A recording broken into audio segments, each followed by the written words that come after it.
Voilà les amis, chose promise, chose due, cette vidéo fait suite à l'interview de Fabrice Desjours. Si tu ne l'as pas encore vue, il est encore temps de le faire. Et tout de suite, vous allez pouvoir visiter la forêt gourmande avec moi. Mais avant ça, tu peux t'abonner, mettre un like pour la force et activer la cloche pour ne pas manquer la prochaine vidéo. Je te rappelle aussi qu'il ne reste plus qu'une semaine pour participer au crowdfunding de ma ferme. C'est sur KissKissBankBank. Et sur ce, je te souhaite une très bonne visite. Production d'autres kakis. Ouais.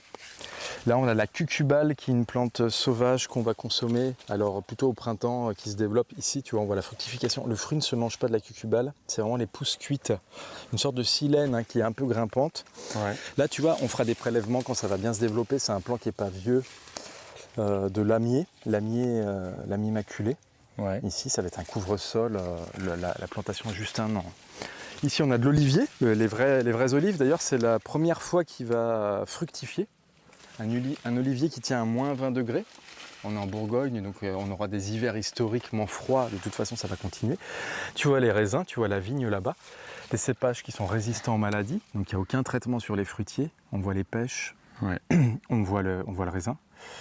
On va utiliser aussi ce feuillage qui est en partie du feuillage d'ombre, donc des grandes feuilles qui sont assez tendres. On fait plein de transformations. On fait de la farine de feuilles aussi avec la vigne.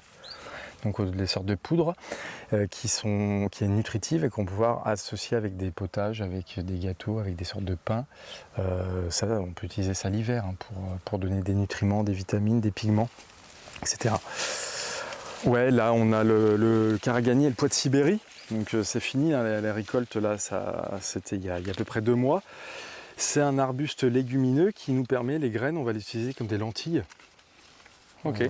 Donc Claire, elle fait par exemple des fromages végétaux avec, elle fait du tempeh avec les graines de pois de Sibérie. Claire que vous verrez dans la prochaine vidéo. Tu vois, on voit plein de glands là qui se forment, alors une belle glandée aussi cette année. Là. Une belle glandée, on appelle ça une belle glandée, ouais.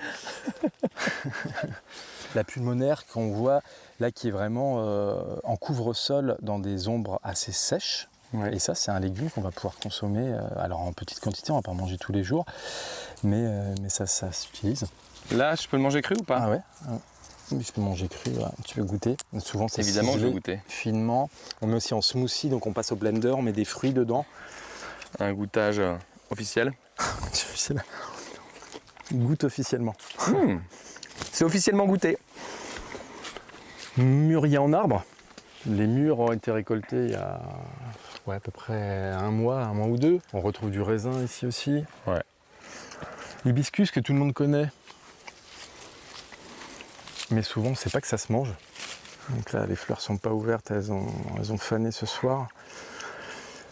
On mange les fleurs de l'hibiscus, les pousses aussi de printemps. Est-ce qu'on a encore des aronis? Bah tiens, tu t'as déjà goûté des aronis? Je pense que c'est la toute dernière. C'est la toute dernière? Ouais. Oh là là là là là là, je me sens chanceux. Attention, goûtage officiel. C'est pas mal, mais c'est astringent là. Faut pas la faire sécher? Non, on fait des liqueurs avec, on fait des sirops. Ouais. Alors ça les amis, ça là, on pourrait croire que c'est bon. Quand on le voit, on se dit tiens, ça a l'air bon ce petit fruit rouge. En fait, non. Tu l'as goûté à la mauvaise saison aussi. Ah bon? Ah oui, non, il faut que c'est une récolte plutôt hivernale, enfin en fin d'automne. Ouais, et il y a un traitement derrière, ça se mange pas cru, ça se mange cuit. J'avais envie de goûter, on m'a dit oui, c'est comestible, mais c'est pas bon. Et moi j'ai dit je veux quand même goûter. Il y a des plantes où il faut vraiment un traitement aussi derrière, des fois il faut une cuisson, il faut un séchage, etc. Ouais. Mais là on m'avait pas prévenu que ça avait le goût de vomi de chat. On va manger les sédums, qu'on voit là par exemple. C'est quoi? C'est des légumes vivaces. Sédum, ah bah t'as pas goûté ça? Non. Et bah hop. En salade, c'est super bon. Petite salade de feuilles. En salade, c'est super bon? Ouais. Surtout quand il fait chaud, tu vois. Ah, c'est bien épais. Ça réhydrate bien. Très plein d'eau, ouais. C'est plein d'eau. C'est sympa sous la dent. Il y a vraiment une épaisseur de feuilles, quoi. Ouais, c'est tendre aussi, c'est fondant. C'est ça, exactement. C'est fondant, c'est une plante indestructible, surtout. Indestructible? Ouais, quand elle est bien installée, il n'y a pas besoin d'eau. Ça, c'est fleurs violettes, elles sont très belles, c'est quoi? Ça, c'est de la lyriope. Un couvre-sol qui tient très très bien la sécheresse. Les racines un peu tubérisées sont consommées. Ok. En Asie, ouais. Ça, tu vois, c'est nos salades un peu permanentes. Les hosta. Donc on va s'en servir de différentes manières. C'est les pousses de printemps qui vont se manger un peu comme des asperges. Sur les feuilles plus grosses, on va pouvoir enrouler de la nourriture, faire des sortes de... Comme des feuilles de vigne. Comme des feuilles de vigne, voilà, et être consommées comme ça. Les fleurs aussi, de la même manière. Ah, fleurs, test officiel. J'adore les tests officiels. Vas-y, vas-y. Manger les trucs dans la vie, c'est un peu ma passion. Alors ça, c'est très très bon. Ce que ça me rappelle, c'est... Mes parents, ils avaient dans leur voiture des petits bonbons billes blanches, un peu anisés. Ouais. Tu vois ou pas? Anisé? Ouais, non. C'est trop bon. Ah oui, c'est bon, c'est fin en plus. Bah, il y a beaucoup de plantes, tu vois, qui intéressent énormément les restaurateurs, les chefs, les cuisiniers. Comment il s'appelle celui-là? Ça, c'est du hosta. Ah, c'est de l'hosta Il y aussi. a plein de sortes. Ouais. Et alors, ce qui est drôle, c'est que tu me dis que les jeunes pousses ont le goût d'asperges. On les utilise comme des asperges, ouais. Oui, c'est fin, c'est vraiment fin. Avec une légère cuisson, c'est très bon. Excellent. Mahonia qui fait des fruits vraiment au printemps, ça en fait des sortes d'infusions avec les pousses du lespédèse. L'astère qui est un légume vivace. L'astère, donc c'est tubéreux? Non, c'est un astère à grandes feuilles. Ah, donc c'est les feuilles que tu manges de ça? Ouais, c'est les feuilles. Là, on a du gingembre rustique. Ça, je vais en faire le gingembre parce que j'adore ça. Là, tu vois, c'est des plants. On voit le début de la production. Alors, les plants sont jeunes, hein, mais bon, c'est des variétés sélectionnées, compactes. Le début de production d'arbouses. Ouais. Arbouses. Là, on est. Ça, il y en a plein chez moi, des arbousiers. D'autres chalefs, par exemple. Très très beau. Il va falloir. Hop. Tu vois, un coin d'asperge qui produit. Et alors attends, parce que là, oui, effectivement, je m'arrête un peu parce que pour toi, tout paraît évident. Oui. Mais les gens n'ont jamais vu les asperges sous cette forme. Donc effectivement, il vaut mieux que je filme le tronc. Comme ça, on dit « Ah oui, ça ressemble bien à une asperge, ça !» Et en fait, c'est quand tu la laisses en terre qu'elle devient grande comme ça. Et après, elle se multiplie par la base. Et en fait, il faut manger les jeunes pousses un peu comme du bambou. Tu manges les turions, voilà. Ouais, et puis après, tu peux multiplier. Donc, il y a des plants mâles, des plants femelles. Ah ouais? La femelle, ouais, elle fait des graines. Ça, c'est les graines d'asperges. C'est les fructifications. Il y a plusieurs graines dedans. Et à partir de cette graine-là, tu peux faire un plant d'asperges. Ah, tu peux faire des plants d'asperges qui peuvent revenir sur une forme un peu plus sauvage, mais qui se mangent de la même manière aussi. Hein. Juste que je comprenne, là, je plante une griffe d'asperges et ça me fait une petite forêt d'asperges comme ça à terme ou pas? Ah bah parce que j'ai planté plusieurs griffes, ouais. Et après, tu peux multiplier la plante, soit en éclatant, en divisant la souche, soit en la multipliant. Là, c'est un travail vraiment de création variétale, puisqu'on trouve tout le temps les mêmes variétés, c'est-à-dire les mêmes clones. On pourrait imaginer aussi un travail de création de variétés d'asperges, ça c'est sûr. Ok. Et donc l'asperge, c'est une plante de sous-bois? Non, c'est pas une plante de sous-bois, c'est une plante qui a quand même besoin de pas mal de lumière, mais ça ne veut pas dire qu'elle a besoin du soleil non plus toute la journée. D'accord. C'est ça, c'est un peu une modification du curseur, de même que on le voit sur les cassissiers, par exemple les groseilliers, les framboisiers. C'est des spécimens en fait, qui naturellement dans les biotopes d'origine poussent en accompagnement avec quand même des arbustes, des arbres. Ils ont un peu d'ombre. Sur la journée, ils se portent très bien. On les a sortis de ce contexte-là, mis en plein soleil. Donc ça fonctionnait avec un climat tel qu'on le connaissait auparavant. Mais maintenant, avec les séquences chaudes et sèches, ces petits fruitiers ont complètement intérêt à être réintégrés sur une plantation qui ressemble à leur biotope d'origine, donc de la mi-ombre, hein, clairement. Okay. Mi-ombre, de l'humus dans le sol, et donc de l'eau qui va être stockée comme ça, et des végétaux qui vont pouvoir continuer à pousser et à produire. Là, tu vois, on est sur des choses rigolotes, on est sur des orties qui piquent pas, des orties chinoises qu'on va pouvoir consommer et qui ne piquent pas. Alors, on consomme l'ortie chinoise sous quelle forme? Tu manges les feuilles comme de l'ortie, et puis celle-ci c'est de la ramie, c'est utilisé d'ailleurs comme les orties pour faire des textiles, pour faire des draps, pour faire... c'est très ligneux après à terme. Tu peux même faire de la corde quoi. Tu peux faire de la corde aussi, ouais. Ah, c'est incroyable, je me pique pas avec de l'ortie. Il est bon ce raisin que tu viens de manger là? Il n'est pas complètement mûr, mais il a des arômes... Ah, il est sympa. C'est très sympa. Ça, tu vois, bon là on est sur un autre mûrier en arbre. Là on fait des tisanes de santé avec ça. Ils utilisent ça dans les Balkans. C'est un géranium à grosses racines. Si tu veux d'ailleurs sentir, tu sens et imagine ce que ça peut donner. Déjà il y a l'eau. Ah oui, c'est puissant. C'est puissant, ouais. Ah c'est très puissant. Et donc ça en tisane. En tisane, ouais. Tisane de santé. Waouh! C'est ultra puissant, limite ça sent le baume du tigre. Tellement c'est fort, je trouve. Là, tu vois, on a des cynorrhodons dans l'été avec ce rosier. Alors ça, on fait des super tisanes avec les pétales de ce rosier rugueux ou rosier du Japon. Il fait des gros cynorrhodons qu'on va pouvoir manger. Ça, c'est une plante envahissante, mais qui se consomme, la verge d'or, sur les pousses de printemps. Ok, tu manges quoi? Tu manges les pousses cuites, assez consommées en Amérique du Nord. Bon, tu vois, l'étayage, des fois, il n'est pas forcément très esthétique. Oui, là, il y a un escabeau tuteur. Un escabeau tuteur, donc voilà, là c'est de la création, enfin c'est création variétale, puisque c'est des noyaux que j'avais eu dans les Andes. Dans les Andes? Dans les Andes, ouais, c'est le pêcher de Bolivie. Donc tu vois des formes qui ne sont pas complètement comme les nôtres. Il y en avait un autre là qui était rempli. C'est mûr ça ou pas? C'est pas complètement mûr. Il y en a un qui était vraiment précoce cette année, celui-ci. Les fruits sont tombés depuis un moment. Tu retrouves une autre ortie. Ah mais alors celle-là, elle est géante cette ortie. Chinoise, tu vois, il y a beaucoup de Mais pommes. ça n'a pas les mêmes feuilles que celles qu'on a vues avant? Non, c'est une autre espèce. Je pense que tu as eu l'occasion de goûter. C'est l'arbre, le cédrel de Chine. Alors attention, il ne faut pas le confondre avec de l'élante, parce qu'il ressemble énormément. C'est pas du tout la même espèce. L'élante ne se mange pas. Attends, est-ce que c'était un énorme arbre à salade ça? Ouais. D'accord. Je l'avais jamais vu aussi gros parce que je l'ai toujours vu dans le jardin en trogne.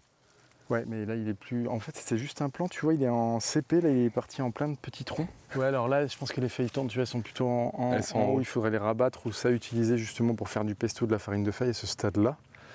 Mais on peut quand même consommer. Mais une petite.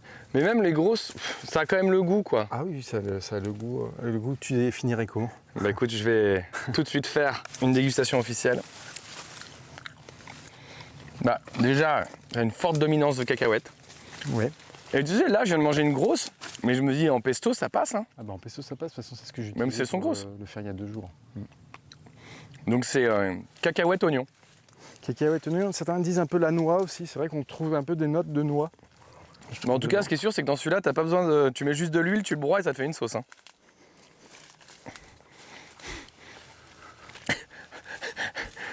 Le mec, c'est Mougli, il m'attend à aucun moment. Moi, je suis en tongs, en short, je me fais brûler par les orties, les ronces. Ça va, t'as pas les jambes trop rouges encore.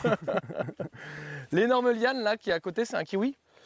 Non, ça c'est la vigne, une vigne. Ah ouais, c'est une vigne. Ouais, Elle a des énormes feuilles. Ouais, c'est la vigne du fleuve Amour qui tient à moins 40 degrés, qui est utilisée en génétique pour adapter des vignes à de l'altitude.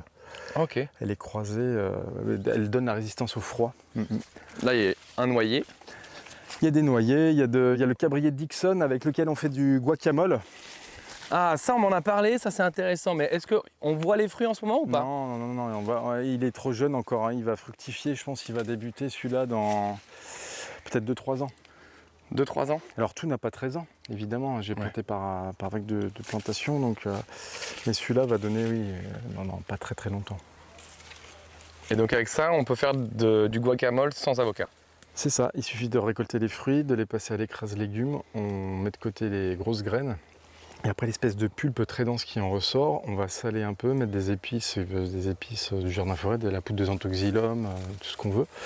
Et on tartine ça et c'est très très bluffant. C'est un fruit qui est gras. En fait, c'est super rare les fruits lipidiques dans nos climats. Et ça, c'en est un. Et ça, tu as découvert ça où? J'ai découvert ça parce que j'avais la chance en Bourgogne d'avoir Cédric Basset, qui est un pépiniériste, botaniste, collectionneur de plantes asiatiques, et qui a dans sa collection ce genre de spécimens. J'avais dû rencontrer ça, je pense, cette espèce en peut-être 2013, 2014. Et après, une fois que j'ai connu la plante, j'ai fait des recherches. Est-ce qu'on peut manger quelque chose dessus? C'est de la famille des consoudes et des bourraches. En fait, c'est une bourrache ou une consoude en arbre. Et il s'avérait qu'effectivement, dans les pays d'origine, on mange les fruits. Et c'est très butiné, ça fleurit au cœur de l'été, ça sent super bon. Donc voilà, c'est à chaque fois des trouvailles parce qu'il y avait le pépiniériste qui proposait cette plante et qu'après je cherchais derrière et je trouvais des éléments de réponse. Ouais. Excellent. Et t'as goûté ça où pour la première fois? Là, pareil, en Bourgogne, chez ce monsieur? La première fois que je les ai goûtés, c'était au parc de la Tête d'Or à Lyon. Mais non. Mais si. Attends, là on n'est plus dans le sentier, ouais, on va revenir peut-être par là. Bon là après il y a des choses, tu vois, ça c'est un sureau, mais c'est Sambucus cerulea, le sureau bleu. Il va faire Sureau bleu. Ouais, Il y a sureau blanc, sureau noir, maintenant il y a sureau bleu. Sureau bleu, ouais. C'est des biomanes les sureaux. Ah, regarde la glycine tubéreuse, là, elle est magnifique, ce moment, on la voit bien. Sinon, elle est un peu cachée dans les arbres, donc c'est une liane. Regardez la quantité de fleurs partout. C'est une liane tuberculeuse, et donc on va récupérer tous les tubercules qui sont comme des petits chapelets de pommes de terre qui vont être là-dessous, qu'on va récolter cet hiver. Mais du coup, ça fait quand même comme une glycine en fait. Ça fait une grande liane, les mêmes fleurs, grande... des gros pompons. Seulement, au lieu qu'on mange les fleurs, on mange les tubercules ou est-ce qu'on peut aussi manger les fleurs? Non, là, c'est simplement les tubercules. Ouais. Ah, c'est marrant ça. Quand la liane a le temps de faire des gousses, il y a aussi de la consommation des gousses, un peu comme les haricots verts. Mais c'est surtout la partie tubercule qui est intéressante. D'accord. Ouais. Et la liane est très jolie en plus. Hein. On peut être vraiment sur des formes qui sont graphiques aussi. Un buisson médicinal, c'est l'éleutérocoque. On voit qu'il est de la famille du lierre. On voit qu'il est de la famille du lierre? Ouais, tu vois, le lierre, en fait, ça ressemble des fructifications à la sortie d'hiver. C'est une Araliacée, famille des Aralia et du lierre. Et c'est une plante médicinale, on l'appelle le ginseng de Sibérie. Et ça, tu manges quoi? Alors là, on peut manger les jeunes pousses cuites, et c'est surtout un arbuste qui est médicinal. On dit adaptogène, donc qui permet à l'organisme de supporter des périodes de stress. Il est un peu comme le ginseng vrai et d'autres plantes. Ouais. Les poules. Et alors ça, tu les plantes comment? Les poules? Ouais. On les plante à la Sainte-Catherine. Aïe, est-ce que tu m'as vu me prendre la branche ou pas? Petit exemple, là il y a un des meilleurs légumes que je connaisse, alors je l'ai planté un peu tard et il commence bien à se développer, c'est l'Hypomea aquatica, c'est liserondo en français. Liserondo? Liserondo. Donc le liseron, on est d'accord que c'est quand même la plante que tous les agriculteurs détestent. Ah bah oui. Et toi tu me dis que la meilleure légume que tu connaisses, c'est le liserondo. Voilà, mais en fait quand tu manges de la patate douce, c'est aussi un liseron, c'est un liseron qui tubérise. C'est la même gueule, ouais. Mais malheureusement le liseron d'Europe on le mange pas, il n'est pas consommable du tout. Ce liseron aquatique c'est mangé partout sous les tropiques, donc il est vivace mais il est gélif. Donc en fait on peut l'avoir dans des endroits un peu côtiers, des microclimats en France, en plein air, c'est pas un problème. Du coup, question que je t'ai posée toute la semaine, est-ce que je peux mettre ce genre de liseron sur un bassin qui a une bâche EPDM ou pas? Ah bah ça tu peux le planter, ça va être exubérant et donc on récolte la partie, toutes les feuilles, les pousses, on fait un peu au wok, tu fais revenir un peu d'huile, un peu de sel, 2-3 minutes et c'est extraordinaire comme légume. Trop bien. Donc il y a des maraîchers qui lancent, j'ai vu des maraîchers en Bretagne par exemple, qui lancent la production de ce liseron d'eau. Donc il faut de la terre très humide, mais bon, avec le maraîchage on peut irriguer, ou carrément dans des bassins, dans une sorte de cressonnière, c'est complètement possible. Ouais. Bientôt vous pourrez acheter du liseron d'eau au jardin de l'océan. Liseron d'eau. Ça va être difficile à vendre sur les marchés. Hein. Mais non, il faut leur faire goûter avant de leur dire ce que c'est. Il ne faut jamais dire ce que c'est en première intention. Là, tu vois, on est dans un secteur un petit peu de potager.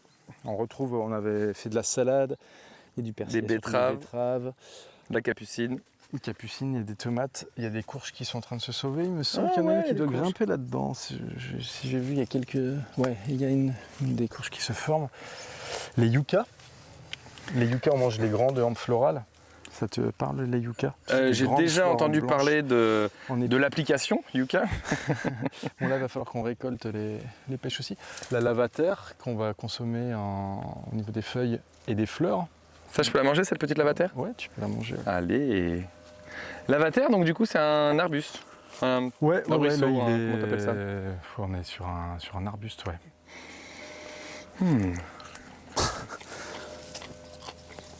T'as le droit de dire si c'est pas bon. Hein. Bah, je dirais pas que c'est pas bon. Je dirais que pour le coup, celle-là a pas trop de goût. Non, c'est assez neutre comme. Je dirais que là, en salade avec une vinaigrette, mais sinon, il n'y a pas trop. Puis ça fait joli dans l'assiette. À triplex, tu veux du sel? Tu veux manger un peu salé? Tiens, hop. Ah bah tiens, j'en aurais eu besoin avec. Tiens, merci. Elle fait des chips avec assez étonnantes, Claire. Avec les feuilles. Des chips de ça? Ouais, en fait, elle les met au déshydratateur. On trouve ça partout en climat côtier, aussi dans le sud de la France. Ouais. Un triplex alimus, pour pied de mer. Et ça se mange, ouais. Si tu veux la dose de sel après qu'on est bien du chaud aujourd'hui. Ah ouais, j'ai soif, ça y est. C'est trop drôle. Ah ouais, Le sel reste vraiment dans ma bouche, quoi. Ah oui, c'est salé en fait. Là, c'est la plante cola. Faire des boissons. Parce Alors ça, c'est incroyable. on parle des choses qu'on mange, mais il y a plein de choses qu'on peut boire aussi. Ça, vraiment, les amis, ça là, je le mets dans mes mains. J'ai l'impression, vous voyez les bonbons Coca-Cola que vous mangez quand vous étiez petit, ça a exactement cette odeur. Ça a exactement cette odeur. Qu'est-ce que tu viens de manger là en scred? Du sédum, comme tout à l'heure. Bah oui, tu sais, après avoir mangé salé, il faut boire, donc...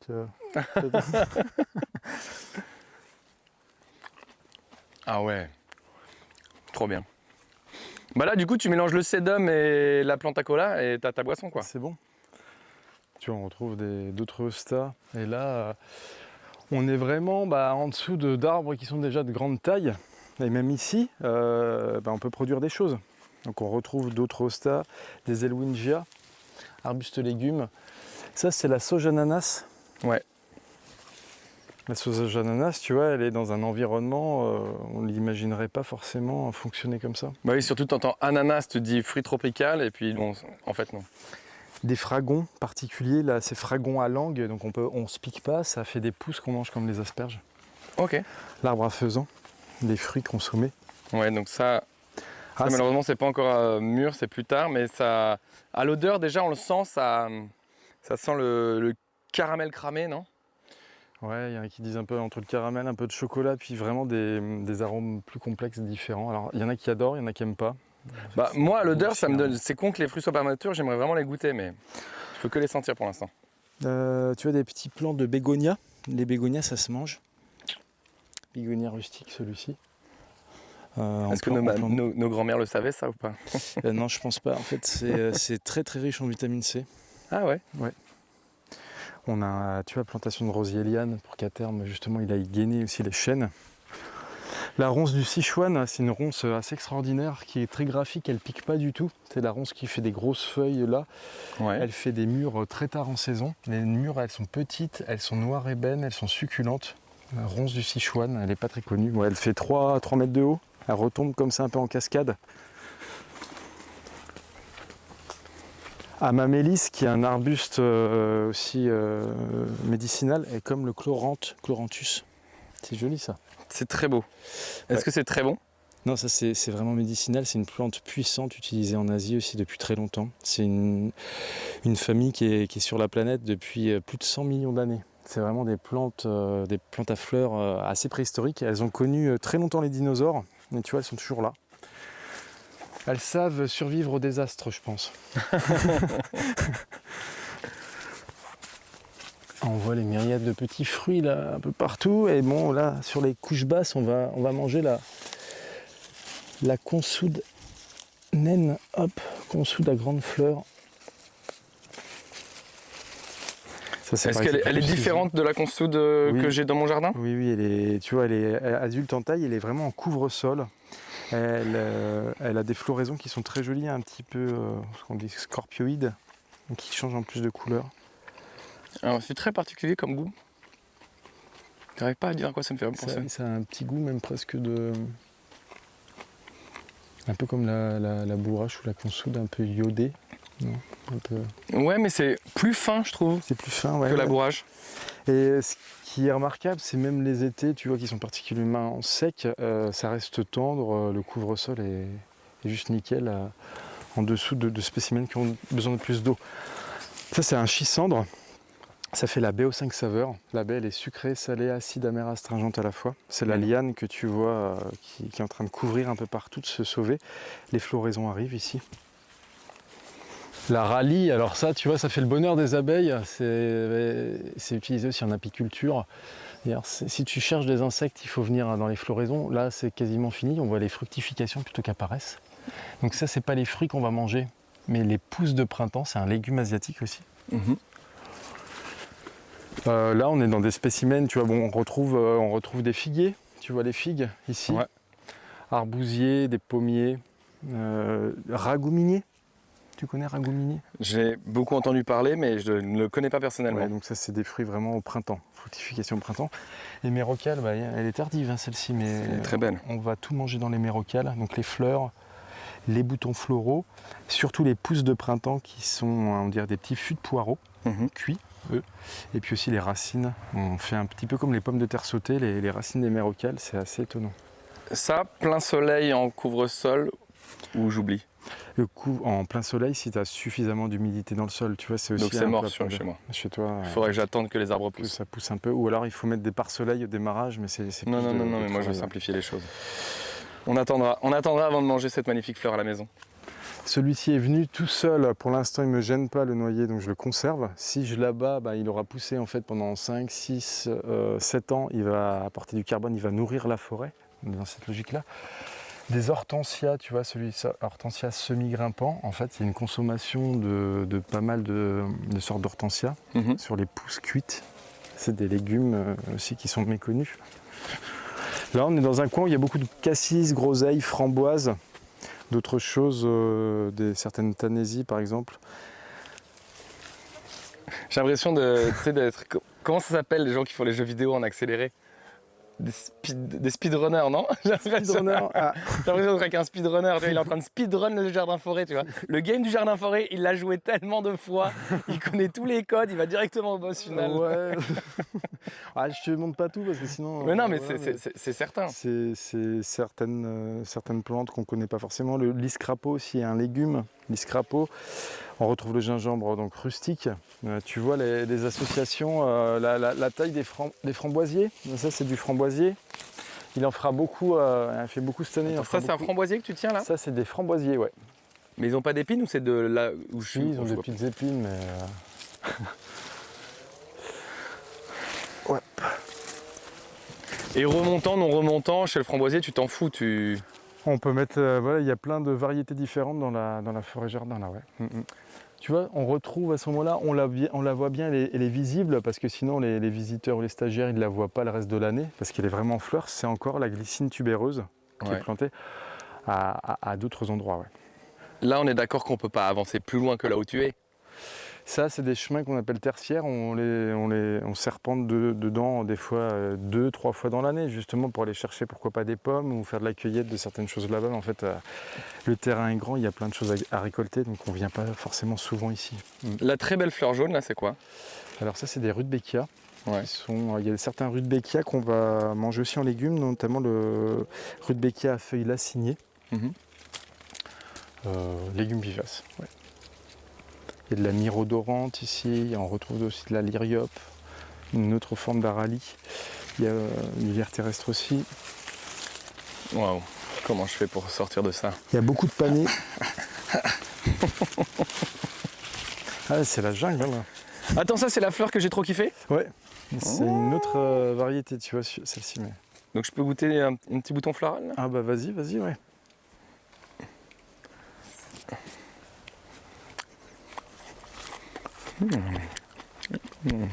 Ça j'adore ça. Ah c'est très bon.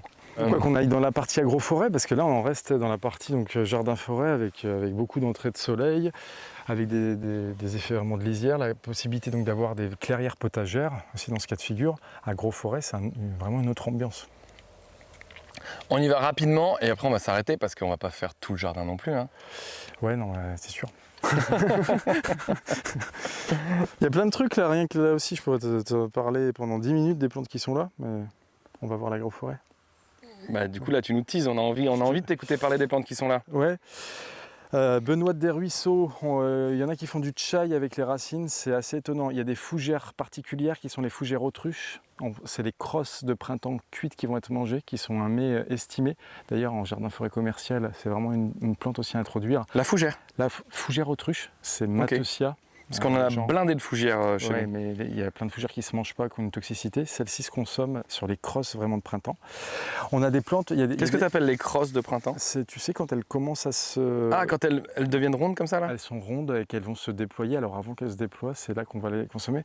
C'est vraiment des choses qui sont vendues aussi chez les grands restaurateurs en Amérique du Nord, aussi dans les pays un petit peu plus nordiques. Et puis c'est vendu dans les épiceries fines, c'est vraiment quelque chose de très prisé. Ok. Là, on a des plantes aussi, donc il y a des espèces qui sont protégées dans la forêt jardin. Ça en fait partie, c'est la violette élevée. Tu vois, elle va faire ses fleurs. On va pas la manger là, ce serait dommage. Il y en a de moins en moins dans la nature. C'est une violette qui est très haute, tu vois comme elle est. Violette élevée, elle peut faire au moins 60 cm de hauteur. Elle a fait plein de fleurs, elle a fait plein de graines. Et là, ça ressemble un petit peu aussi à son habitat d'origine. Ici, c'est un secteur qui est humide. Donc, elle graine, elle se multiplie. Coriandre des bois, on retrouve du panais. Là, on a Darmera peltata, qui est une plante aussi que tu pourras mettre au bord de ta mare. Ouais. Darmera peltata, on mange comme la rhubarbe, les pétioles. D'accord. Poivrier de Sichuan, donc on va utiliser les baies en condiment. Les feuilles aussi. Tu as déjà goûté les feuilles ciselées? On met avec de la pomme de terre par exemple. Non mais ça, Avec de l'igname de Chine. rien que je l'ai sur le bout de la bouche, ça me pique déjà. Non mais Ah, c'est ça c'est trop fort. étonnant. Oula. Là, tu vois, c'est vraiment une clairière Qui à mange du poivre tubercules. comme ça? Personne. Qui? On te dit pas, tiens, prends une baie de poivre, mange-la. Non, là, c'est une clairière à tubercules où vraiment on a beaucoup de tubercules à récolter. Donc, igname de Chine, notamment, qu'on voit qui grimpe. Pourquoi c'est grillagé? C'est grillagé parce que c'était raccordé avec les poules et les poules vont pouvoir venir justement gratter la terre l'hiver, tu vois, avoir une intervention dessus pour éventuellement manger des limaces ou fertiliser et autres. Et après, hop, là, ça devient juste la clairière pour les légumes racines, pour qu'on ait aussi moins de compétition avec les campagnols, parce que c'est le problème numéro 1. Donc il y a des pommes de terre, il y a de la patate douce et il y a de l'igname de Chine. Ça c'est... Ça, c'est igname de Chine. Est-ce que c'est de la même famille que le liseron ou pas? Parce que ça fait exactement les mêmes feuilles. Non, pas du tout. C'est de la famille du tamier en France, en Europe. Ouais, Ok. Le tamier, Je vois pas du tout, mais... c'est une liane qu'on voit dans les ourlets, un petit peu de forêt, dans certaines haies aussi. Donc là, on va se servir, alors en l'occurrence, tu vois, le parcours de poule est récent, il est de cet hiver, donc toutes les parties grillagées, les clôtures, ça nous sert de support pour des lianes, donc en fait, on ne voit pas. Les vignes sont jeunes, il y a des vignes qui ont été implantées, qui commencent à grandir. Il y a de l'akébi qui a été planté aussi, qui est une autre liane fruitière. On a mis une sorte de ressources qui puissent pousser là-dessus et vraiment optimiser, qu'on se serve de tous les supports possibles. Là, il faut un peu se baisser pour passer. Attention de ne pas glisser sur les pêches. Hop. Ça, si tu vois du maté, Ouais. le maté, c'est un hou, botaniquement parlant. Ouais. C'est un hou d'Amérique du Sud. Et ça, ce que tu vois, c'est un hou d'Amérique du Nord, un hou caduc. Il perd Ok. ses feuilles. Et on fait des tisanes, on fait du maté avec les feuillages de cette espèce-là. Les feuillages sont récoltés comme ça? Ils sont récoltés comme ça, séchés, et on fait des tisanes. Donc là, si je le mets dans la bouche, ça a un petit peu un goût ou pas? Ça n'a pas de goût du tout. Ouais. Il faut vraiment que ce soit séché quoi. Séché. Tu vois, il y a des plants mâles aussi, des plants femelles. On voit il y a la de l'odeur, quand même. fructification. Alors attention, chez les houes, les fruits sont toxiques. Hein. On ne va pas du tout utiliser les fruits, si ce n'est pour la propagation de l'espèce. On utilise le feuillage. On va peut-être voir des animaux sauvages. Bah j'en ai déjà un devant moi. Hein. Un grand singe. Homo sapiens foretus gourmandus. J'ai plein de trucs à te montrer là, mais on va filer plutôt en bas. Si, ça c'est assez remarquable quand même. J'ai envie de m'arrêter partout. En fait, c'est un peu ton musée à toi quoi. C'était joué d'adulte quoi. Regarde, j'ai joué là, regarde, j'ai joué là, regarde, j'ai joué là. Ouais, bah c'est surtout tu vois quand je suis stressé parce qu'on a plein de boulot à plein d'endroits et voilà, et quand je reviens ici, mais je suis super bien quoi. C'est comme une douche émotionnelle, tu vois, une espèce de plaisir d'entendre les bruits, de goûter des choses, d'avoir cet émerveillement un peu de l'enfant quoi. C'est ça, mais c'est exactement ce que je ressens, tu vois. Ça en fait c'est du semi-direct. De châtaignier. De châtaignier résistant à langue, de châtaignier asiatique, de parents sélectionnés. C'est-à-dire que tu n'as pas besoin d'aller forcément sur des individus greffés pour avoir des gros fruits, des fruits goûteux. On a une génétique qui est connue. Ça vient de vergers de production, pour le coup en Amérique du Nord. Tu fais le semis, le plant n'a que 5 ans. Waouh. En semis, et il a déjà commencé cette année, alors évidemment tous les débutants, il a commencé à fructifier. Donc ça c'est des graines qui ont une grande valeur parce que, enfin des fruits on ne va pas les manger, on va les propager parce que c'est difficile de trouver ce genre de plants-là. Mais... Faut se mettre sur une liste pour réserver, c'est comment? Je sais pas. Faut me faire des propositions. Ok. Est-ce que tu vois les coins qui sont cachés là-bas? Il y a un cognacier là-bas. Ouais, je le vois. Ça, c'est Les premières pousses de bambou qu'on mange dans l'année, c'est récolte au mois de mars. Elles sont toutes petites. Elles sont assez petites, mais il y en a une grande quantité. Il y en a beaucoup, ouais. Ouais. Et d'ailleurs, tu me montrais le coin. Je sais pas si je t'ai déjà posé la question d'ailleurs. Est-ce qu'il y a des coins qui sont bons en fruits de table, quoi? Ou est-ce qu'il faut tout le temps les transformer? Et non, il y a des fruits qui sont donnés comme mangeables crus.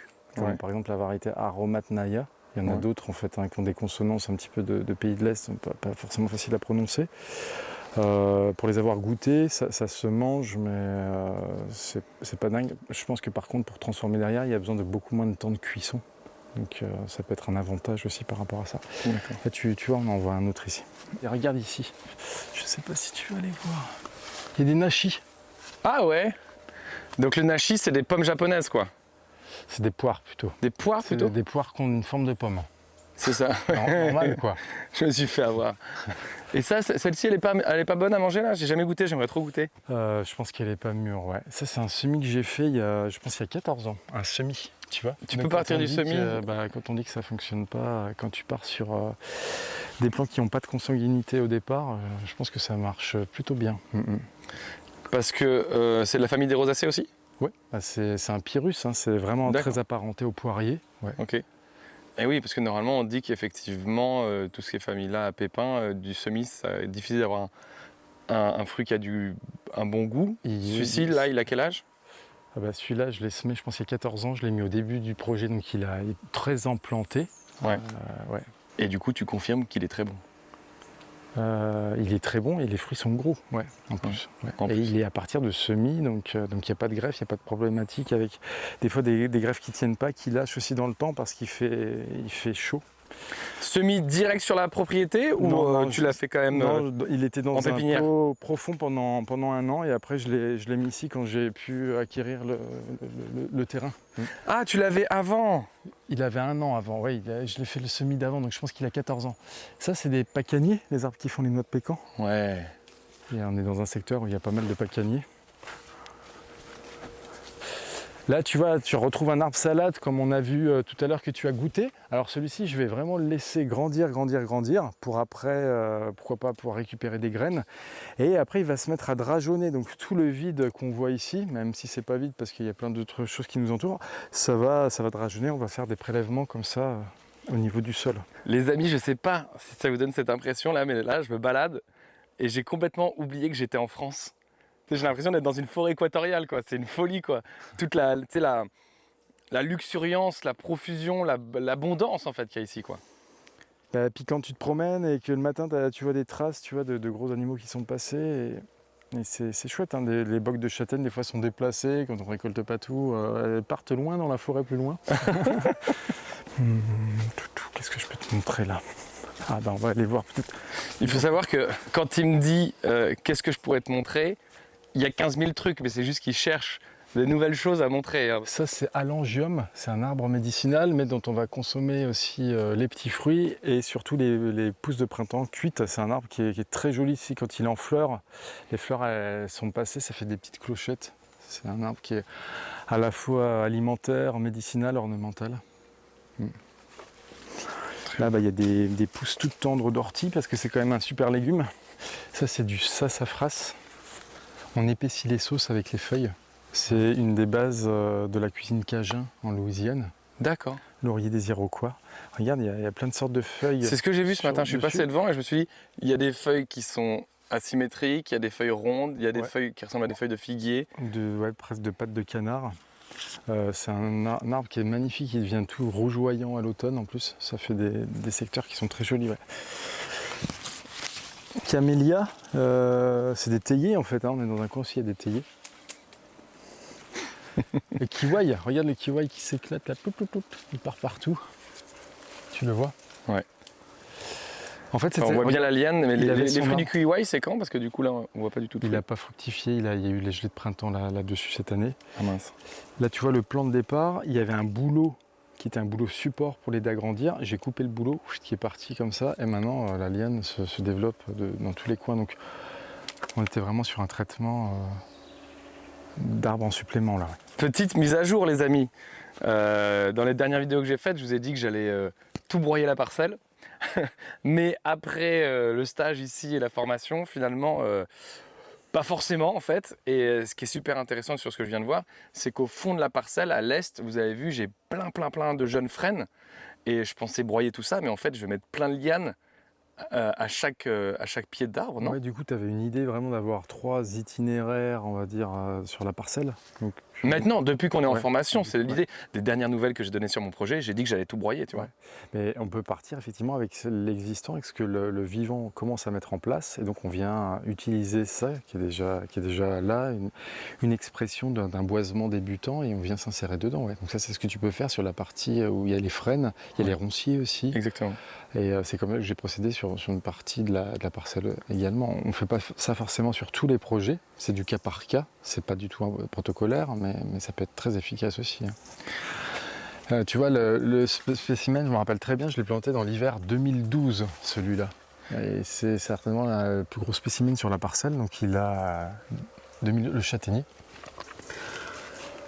Je ne sais pas si vous vous rendez compte de la hauteur, mais effectivement, donc c'est un arbre qui a 10 ans et il est Qui a- immense. Et il produit à mort, il y a plein de bogues. Hein.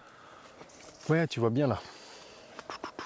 Ah Et bon, ça voilà, c'est aussi sans doute de microbioter, d'apporter du levain de forêt, de densifier, c'est magnifique. d'avoir des arbres qui sont à un moment donné trônés, qui vont fertiliser la forêt naissante. Et voilà, on ne taille pas les arbres cibles une fois de plus, mais on les répartit d'une façon pensée et construite dans le plan de plantation. Et après, tout ce qu'on a mis en supplément, ça va disparaître, mais ça va être nourricier pour l'écosystème. En fait, on imite vraiment la reconstruction d'une forêt et en la guidant pour qu'elle soit nourricière. Ça, c'est l'arbre qui fait les mangues.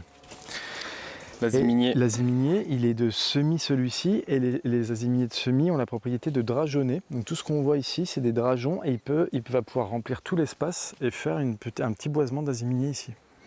Et de semis, il a quel âge celui-là? Celui-là, je dirais qu'il a 7 ans, 7 ans. 7 ans, et il a 6, commencé à 7 ans. produire au bout de quelle année? Il a fait des fruits, quelques fruits l'année dernière, il n'en a pas fait cette année. C'est vraiment, en plus c'était un petit volume, tu vois, parce qu'il est encore jeune, mais voilà, il va remplir l'espace. Et puis il va pouvoir établir toute une colonie avec juste un plant. Il y en a un autre là-bas pour la pollinisation croisée, parce que celui-là n'est pas auto-fertile. Calicarpa, l'arbre à bonbons, là on a des choses, tu vois, qui sont... L'arbre à bonbons. Ouais, c'est utilisé en ornemental, mais les fruits se mangent. Des petits fruits très colorés. Ah mince, on les a pas là. Persil, non, ça c'est, tu vois, il est juste en train de fleurir. Donc les fruits, eh ben, ici il y a les fruits qui se forment. Regarde, partout sur les rameaux. Mais c'est des fruits d'automne. C'est très automnal. C'est trop tôt. Ouais. Attends, il m'avait semblé voir des fruits là-dessus. Là, il y a un fruit que je vois Il là-haut. y a un fruit, ouais. Alors ça, c'est pas très connu. C'est des cognaciers de Chine. C'est des cognaciers qui sont plutôt dans des environnements mi-ombragés. Donc ils font des gros coins, des coins qui sont d'un gros gabarit. En plus l'écorce c'est magnifique, c'est des arbres qui sont à la fois ornementaux et vraiment productifs. Et espèces qui sont très peu plantées, tu vois. Et donc ces fruits-là, c'est... Bah, tu les manges comme des... Tu vois, ouais, il y en a un là. Ouais. Ouais.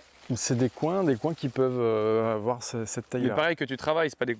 Non, c'est pareil, c'est cuit, c'est cuisiné, ouais. Je vais te montrer des... Alors là, le moyen de faire de l'huile dans des secteurs où on ne s'attendrait pas. Donc ça, c'est un conifère avec lequel, avec ces noix, on va faire de l'huile de table. C'est un céphalotaxe. Alors celui-là doit avoir 7-8 ans. Commence tout le démarrage de la production, tu vois. Commence à faire des fruits.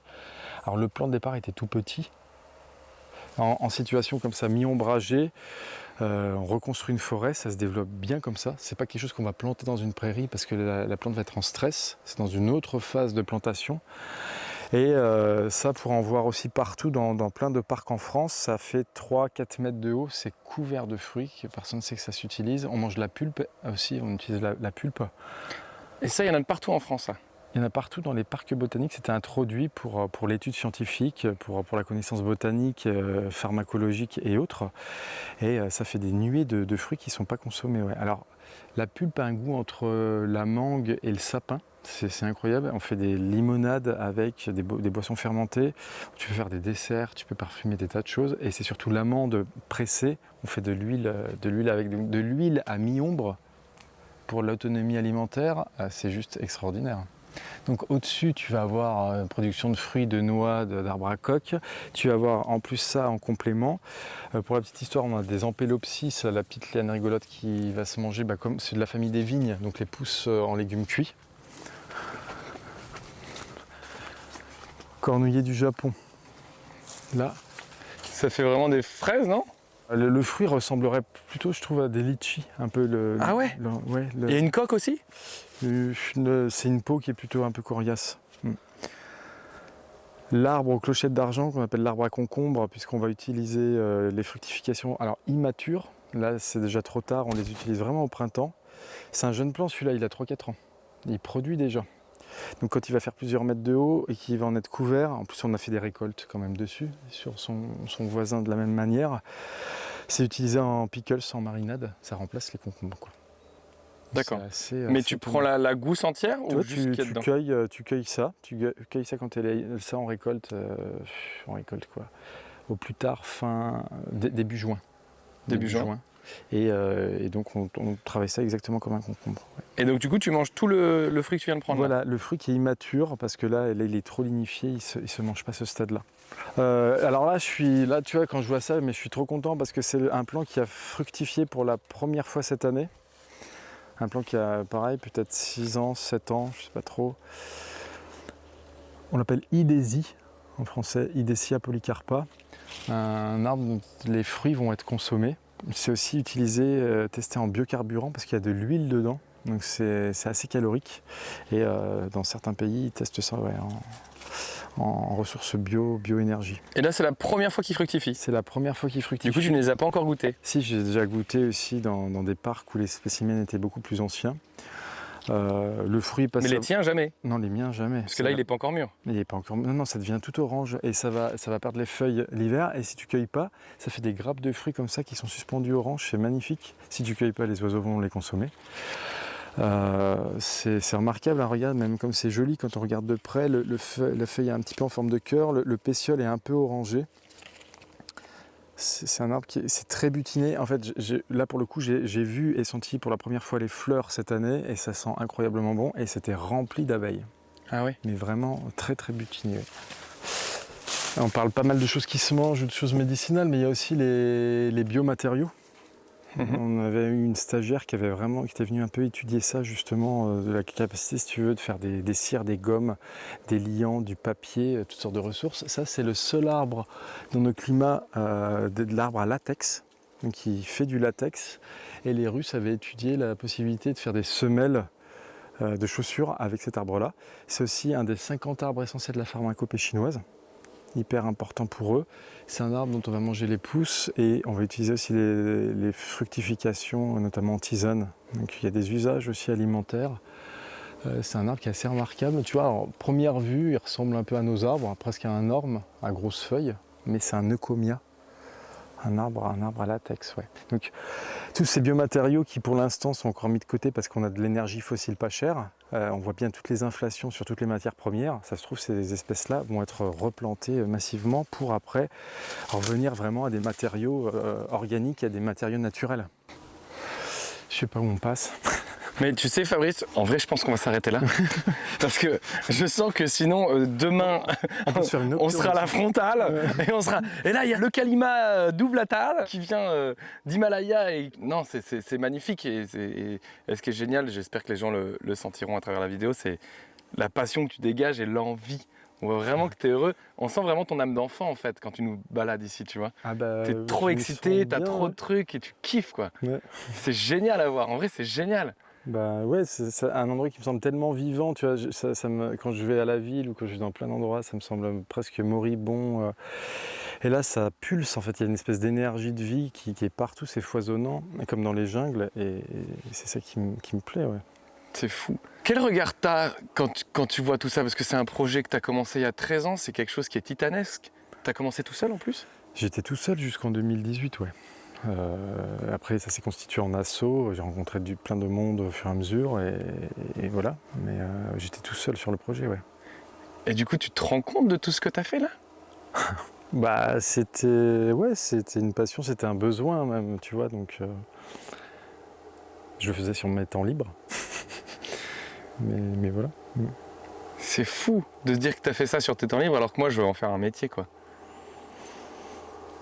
Non mais c'est dingue. Oui, mais c'était aussi dans une idée, tu vois, je ne me voyais pas être infirmier pendant... Voilà, être infirmier, c'est aussi travailler à l'usine, finalement, et travailler à l'usine, il faut que les choses aient du sens. Et quand tu fais infirmier, parce que tu as envie de t'occuper des gens, tu as envie de prendre du temps, d'être soigneux avec eux, mais qu'en fait, le système t'impose un autre rythme, et que tu bosses comme dans une industrie, bah, tu rêves d'autre chose. Et mon rêve aussi était d'avoir la possibilité, justement, de produire, d'être autonome, et donc de me passer de boulot à 40 ans, clairement. Est-ce que tu prends le temps de te poser et de regarder ce que tu as créé et Alors, te ces dire... temps-là sont plutôt rares parce que tu vois énormément de demandes et c'est chouette et plein de projets en cours, plein de choses qui partent dans plein de sens. C'est très arborescent comme projet en fait, hein, l'image des arbres. Et donc je suis pas souvent dans la contemplation d'ici, mais ça me nourrit, même quand j'y passe pas longtemps, tu vois, être avec toi. J'étais pas descendu ici depuis un moment et c'est une autre manière de se nourrir. Ouais. C'est génial, bravo. Hein. Bravo, ça fait rêver. J'en ai presque les larmes aux yeux, tu sais. C'est magnifique. C'est magnifique. Quelle qualité tu penses qu'il faut avoir pour faire ça? On n'est pas dans essayer de vouloir tout comprendre ou de tout maîtriser, de tout contrôler. On est de travailler avec. C'est en fait qu'on repense les choses totalement différemment et qu'on devienne la nature, qu'on se reconnecte à nous-mêmes. Et à ce moment-là, ça devient quelque chose de totalement intuitif aussi. C'est qu'il y a les connaissances scientifiques, il y a l'expertise, mais en fait, il y a aussi une part d'intuition qui se révèle et qui est de l'ordre de l'enfance, je pense, parce que l'enfant est créatif, l'enfant il est intuitif. Il est toujours dans l'espèce d'expérimentation et d'exaltation et de curiosité en fait. Et c'est cet état-là qu'il faut essayer d'avoir. C'est comme ça, tu disais tout à l'heure, en fait il y a plein de choses que je ne connais pas, mais on est tous à avoir des tas de choses qu'on ne connaît pas et on est en apprentissage. Et si on aime cet état-là, en fait ça fait faire des tas de choses, je pense, qui sont chouettes. C'est comme toi quand dans ton métier aussi de comédien, où tu vas transmettre ça et tu t'en apportes pour créer quelque chose de complètement nouveau. Pas mal ça, hein. Voilà. Merci beaucoup Fabrice. Merci. C'était un plaisir. Pareil, partagez. Salut les amis. C'est une prochaine nouvelle vidéo avec Claire Moquier, la directrice de l'école de la forêt gourmande, si je ne m'abuse. Ah, la directrice de plein de choses. La spécialiste aussi de... La comida. De la comida. Ouais. Ciao. Voilà les amis, j'espère que cette vidéo vous aura fait rêver autant qu'elle m'aura mis des étoiles plein les yeux. D'ailleurs, si vous pouvez m'aider à réaliser ce rêve de jardin-forêt, comme je vous l'ai dit, le crowdfunding se termine dans une semaine. Et j'ai vraiment besoin d'aide pour planter 3000 arbres et créer une jungle au moins aussi belle que celle que vous venez de voir. Alors merci pour la force et je vous dis à la semaine prochaine pour une nouvelle vidéo.